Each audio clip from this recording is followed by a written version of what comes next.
La bourse de Paris clôture finalement dans le rouge après avoir passé toute la journée dans le vert. Le CAC 40 reste cependant proche de l'équilibre avec un recul de 0,07% à 5492 points.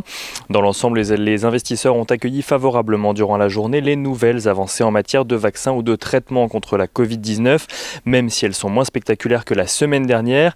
Mais les investisseurs ont également été sensibles aux initiatives des autorités pour combattre le virus ainsi qu'au ralentissement moins marqué que prévu des économies en Europe.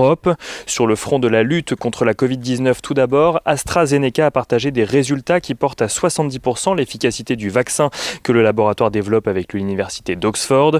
Il peut même, dans certains schémas, atteindre 90% d'efficacité, mais reste pour l'heure en phase de test. En matière de traitement, Merck & Co a pour sa part racheté OncoImmune afin de mettre la main sur un traitement expérimental contre les formes graves de la maladie. La FDA a de son côté autorisé l'utilisation en urgence du traitement expérimental à base d'anticorps développé par Regeneron. Autant d'initiatives qui permettent aux autorités d'envisager un allègement des mesures de restriction. Emmanuel Macron prendra la parole demain à 20h pour en détailler les modalités, tandis que le Royaume-Uni envisage lui aussi un allègement des mesures avant Noël. En Espagne, où les lieux de restauration ont pu rouvrir dans la région de Barcelone, les autorités prévoient de distribuer un vaccin à partir du premier semestre 2021. L'Allemagne y réfléchirait également. Les États-Unis ont eux prévu de faire en sorte que le vaccin soit accessible dès le 11 décembre prochain. Côté statistique, le confinement a sans surprise eu des effets sur l'économie, mais l'activité recule moins que prévu selon les indices PMI Market. En France, il ressort à 39,9 points au mois de novembre contre 47,5 en octobre. Un recul partagé autant par le secteur manufacturier que par celui des services qui tombent cependant tous les deux sur des plus bas depuis 6 mois. La tendance est similaire en zone euro avec un indice PMI à 45,1 points contre les 50 points du mois d'octobre. Dans le détail, secteur manufacturier et services tombent aussi à des niveaux qu'ils n'ont pas connus depuis 6 mois.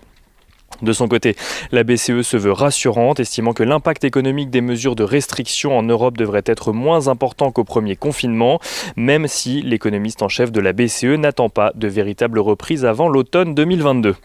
Et du côté des valeurs à présent, les cycliques sont dans le palmarès ce soir. Total, Renault, ArcelorMittal ou encore Unibail-Rodamco signent les plus fortes hausses du CAC 40. Du côté des actualités des entreprises, Danone annonce viser 1 milliard d'euros d'économies en 2023 et annonce supprimer 1500 à 2000 postes dans le cadre d'un plan d'adaptation aux conséquences de la crise sanitaire. Crédit Agricole annonce de son côté une OPA entièrement en numéraire sur la totalité des actions de Crédito Valtellinese, un investissement qui représente 737 millions d'euros, tandis que JC Decaux voit ses perspectives abaissées par Standard & Poor's qui passent de stable à négatif sur le titre. Et on finit avec l'agenda de demain. Demain, les investisseurs pourront prendre connaissance des indicateurs du climat des affaires en France et en Allemagne, ainsi que de celui de la confiance des consommateurs aux États-Unis, tout cela pour le mois de novembre. En France, ils pourront également prendre connaissance de la prise de parole d'Emmanuel Macron et des éventuels allègements des mesures de restriction. Le discours d'Emmanuel Macron qui est attendu demain à 20h.